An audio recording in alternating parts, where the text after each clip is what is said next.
Oi, meu nome é Lucimar e a nossa conversa hoje é sobre caminhos, rumos que tomamos em nossa vida.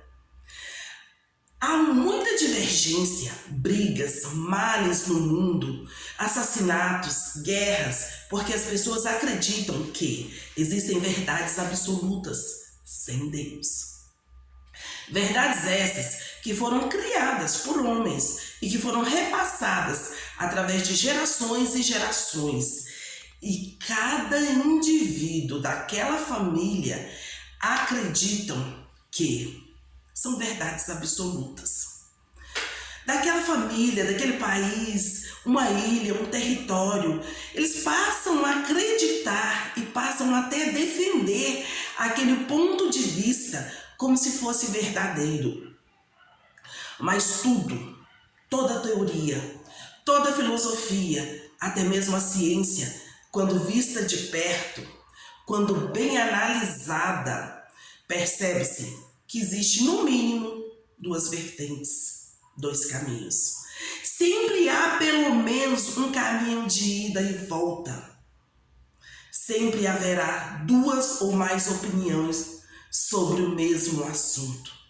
Vertentes que às vezes são tão divergentes, tão antagônicas, que até a ciência, a mais completa ciência, aquela que o homem acha que é pura e verdadeira, se diverge em alguns pontos, em algumas vertentes. A mesma ciência que hoje dá certeza de alguma coisa, amanhã ela vai refutar. Algum cientista novo vai aparecer e vai refutar a verdade afirmada hoje. Vertente que nos leva a perceber que temos que ser mais tolerantes com as pessoas, que temos que viver uma vida mais complacente. Temos que viver a vida com mais amor ao próximo, pois isso é um mandamento divino. E Jesus disse: amarás o Senhor teu Deus de todo o teu coração, de toda a tua mente e de todo o teu pensamento. Este é o primeiro e grande mandamento. E qual é o segundo? O segundo é semelhante a este: amarás o teu próximo como a ti mesmo. Isso está escrito no Evangelho segundo Mateus, capítulo 22, versículo de 37 a 39. Mas, para fugir dos mandamentos de Deus, criamos vertentes. Criamos caminhos que se transformam em sofismas, meias verdades, que com o tempo, de tanto nós repetirmos essas coisas, de tanto a gente falar sempre a mesma coisa, essas meias verdades, essas repetições viram verdades absolutas na vida de alguns. E dependendo da cultura que a pessoa foi criada, a pessoa até morre por esses sofismas. Deliberadamente queremos seguir o que for mais fácil para nós. A nossa mente gosta do caminho mais fácil, mas nem sempre o caminho mais fácil, ou quase sempre o caminho mais fácil, são caminhos de morte, caminhos de perdição, caminhos de doenças, caminhos de sofrimento, caminho que nos leva a adoecer, caminho que nos leva a trair nossos cônjuges, trair nossos amigos, trair nossa família, caminhos de erros.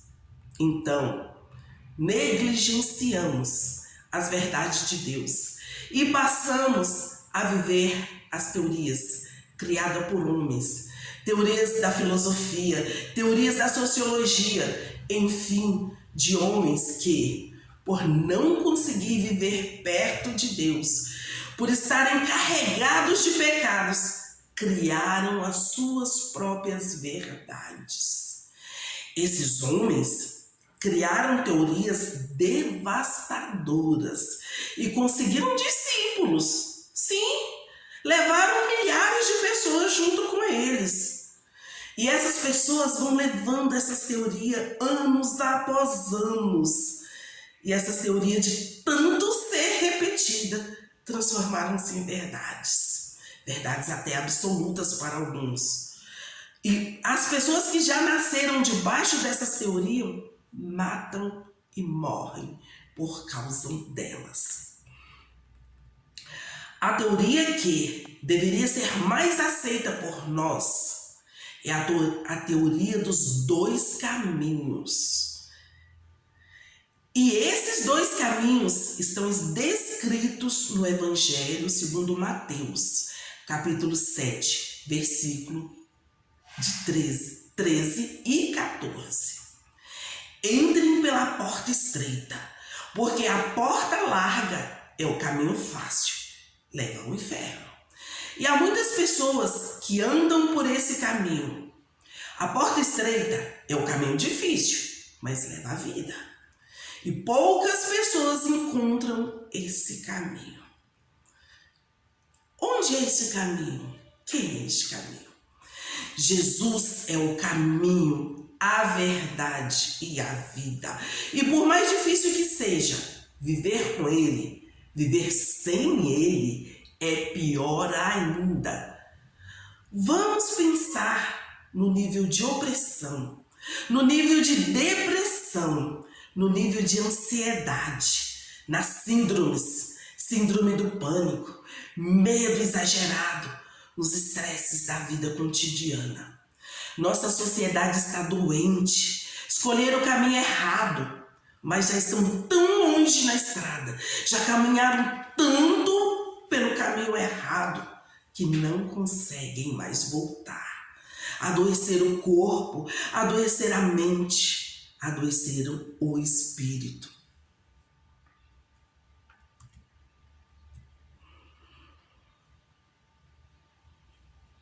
A maioria de nós nos perdemos no caminho. Nós não sabemos onde estamos indo. A maioria de nós não sabe mais nem quem é. A única resposta que tem é o que querem ser. E a resposta, na maioria das vezes, é: queremos ser ricos e famosos. Queremos ser igual a fulano, a ciclano, porque eles estão na mídia todo dia, porque eles ganham muito dinheiro. Eles podem ter o homem ou a mulher que eles quiserem. Eles podem morar onde quiserem, eles moram em mansões, eles têm carrões, eles têm muito dinheiro. Porém, se pararmos para observar, só por um minuto, vamos perceber que uma parte dessas pessoas que chegaram a este lugar tão sonhado, tão desejado, morrem em plena juventude, sem primeiro adoecerem.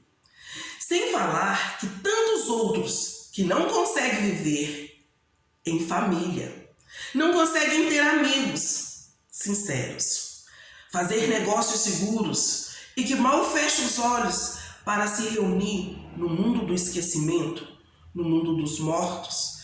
E a discórdia está feita na família, está armada por causa da herança.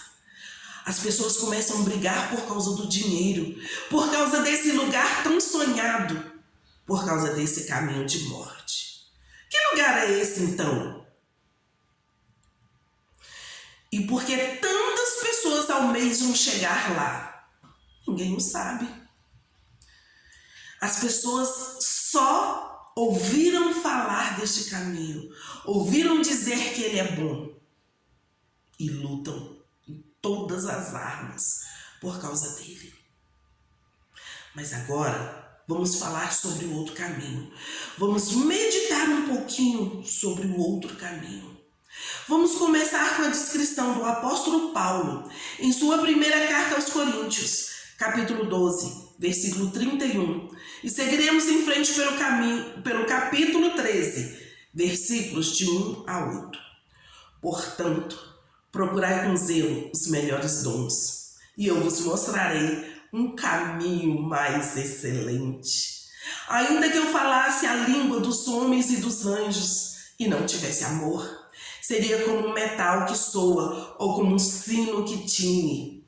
E ainda que tivesse o dom da profecia e conhecesse todos os mistérios e toda a ciência, e ainda que tivesse toda a fé, de maneira tal que transportasse os montes, e não tivesse amor, nada seria.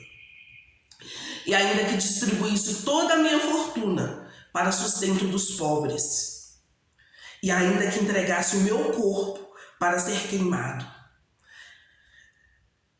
e não tivesse amor, nada disso me aproveitaria.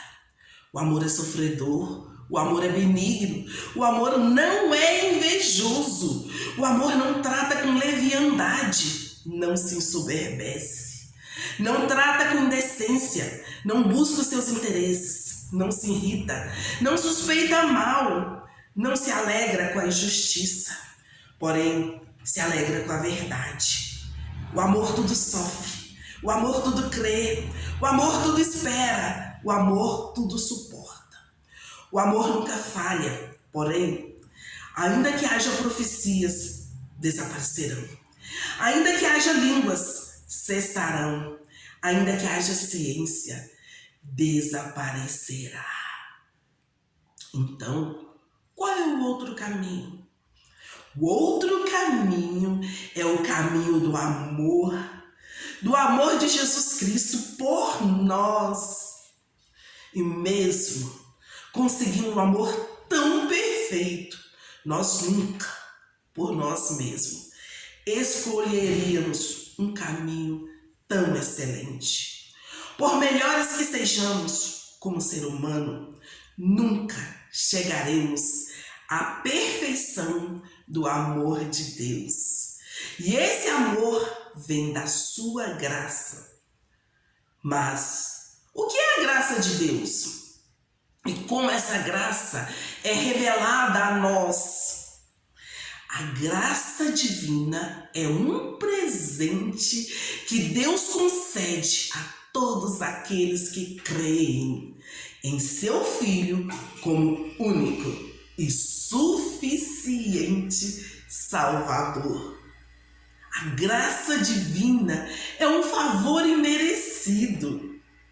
Como todo pai, como toda mãe que gostam daquelas pessoas que tratam seus filhos bem, que cuidam de seus filhos, pois os pais amam quem ama seus filhos. Deus, o nosso Pai, ama quem ama o seu filho.